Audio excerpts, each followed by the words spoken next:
Sisirin natin ang kailalim-laliman ng Ormoc Bay sa Leyte kung saan madidiskubre ang ilang pilas ng ating kasaysayan.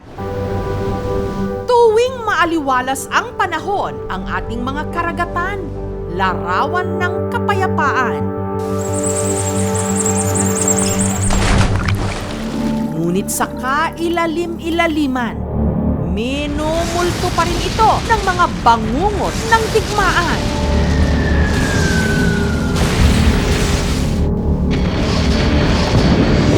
Ang mga matatandang nakatira sa Ormoc City sa Leyte, nakatanim pa raw sa kanilang mga alaala ang mga pinalubog na barko ng gyera. We see all those bombing all the time because it was done during daytime. Boom! Boom! All the time. We saw all these Japanese warships, big ones, and all of them sank to the bombing of that American. Pero mas mamumulat ka ba kung ang binabalikan lang ng memorya, makikita na rin ng mata? It was very deep.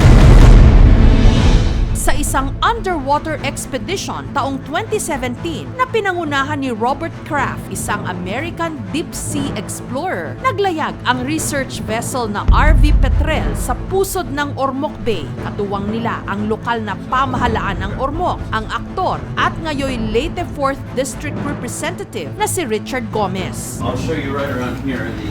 The heart of the system is wow. all the satellite equipment is in here. Very high-tech yung barko, very expensive, no? May helicopter sa loob, may cinema sa loob, may swimming pool, tapos andun yung submarine.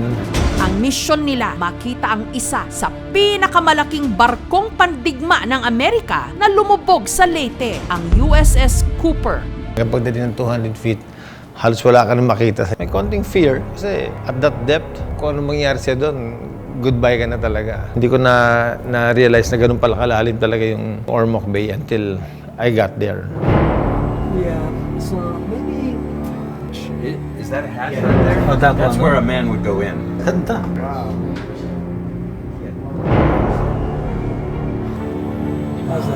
Sa lalim na 620 feet, ito ang nakamamangha nilang nadiskubre.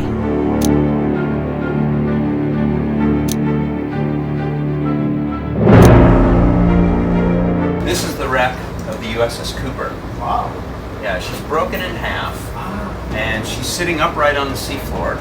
We've got the main guns, we've got the torpedo launchers, she's even got depth charges. Oh, really? Still loaded on the launchers. Really? Well, I don't know. I don't want to get too close. May mga depth charges pa. Ang laman daw nun puro, no, gunpowder. Baka sakaling dumikit yung submarine at gumalaw, posible na live pa yun at sumabog. Sa kaparehong taon, mas nilaliman pa ng team ang kanilang expedition. This is going to be the first time the ward has been seen in 73 years since she was sank. Sa lalim na 650 feet, nasisid nila ang natitirang piraso ng isa na namang barkong pandigma ng Amerika, ang USS Ward. We've done a number of these explorations to try to find sunken warships. So we try to do these both as really exciting examples of underwater archaeology and as tributes to the brave men that went down on these ships.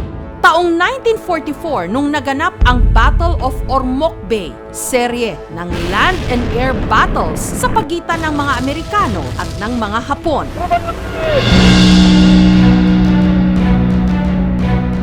Mahalagang estratehiya ito ng Allied Forces sa pangunguna ni General Douglas MacArthur para pahinain naman ang puwersa ng Japan na sumakop noon sa probinsya ng Leyte. Ormoc was a very devastated place. Kasali na yun sa overall Battle of Leyte to liberate the Philippines from the Japanese. Bagamat nanalo sa Battle of Ormoc Bay ang Amerika, pinalubog naman ng mga Hapon ang apat sa mga barkong pandigma nila, kabilang na nga ang USS Cooper at USS Ward.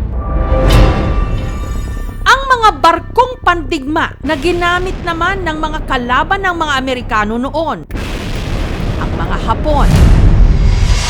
Ang pangarap na masisid na mga miyembro ng Ormoc Scuba Divers Club. Gumagawa kami ng maraming dive plans. Umabot siya almost 3 months.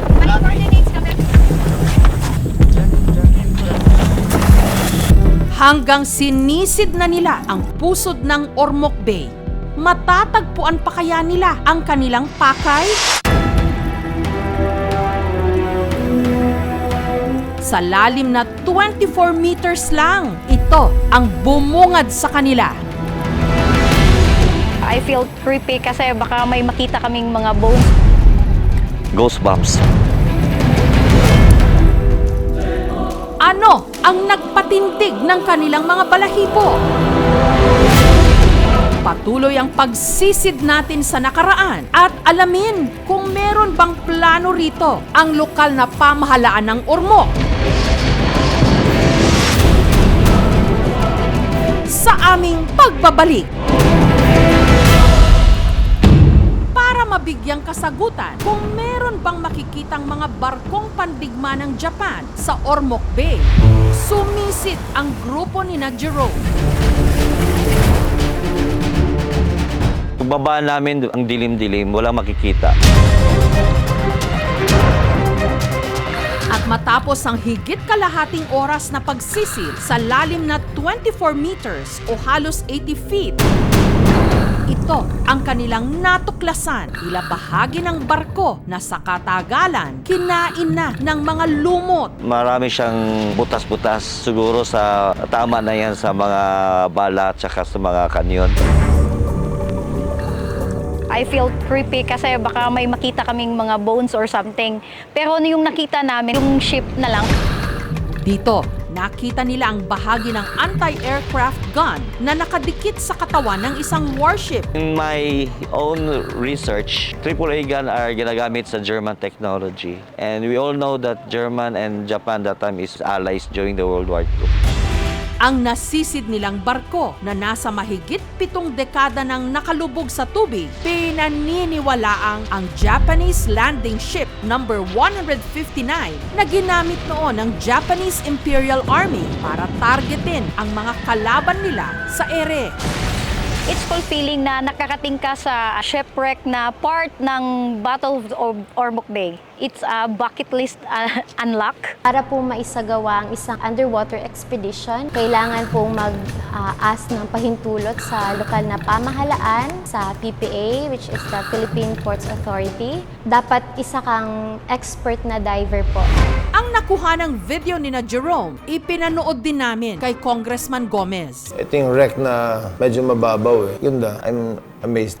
Ito na talaga yung one of the last remaining na evidence ng war na malapit sa shore. I'm hoping that yung Divers Association at Tourism Office can work together and see if they can use this as a dive site. Dapat hindi galawin. Well, it's important for people to know na Ormoc Bay was once a historical site for the biggest naval battles in the Philippines. Ang ilang larawan ng isinagawang underwater exploration sa Ormoc Bay, idinisplay nila sa Ormoc City Museum. Nagpatayo na rin sila ng war graves o marker sa bahagi ng dagat kung saan lumubog ang mga barkong pandigma. Well, it is important malaman yung history ng isang bayan para naman makita ng how their forefathers fought for a society that they have become now. Sa mapang ito, makikita kung gaano karami ang mga barkong Hapon na ginamit laban sa puwersa ng Amerika noong panahon ng World War II. Marami sa kanila nasa kaibuturan pa rin ng ating mga karagatan. Sa alon na lang ibinubulong at ibinabaon ang madugo nating nakalipas. Thank you so much mga kapuso. Kung nagustuhan niyo po ang videong ito, subscribe na sa GMA Public Affairs YouTube channel.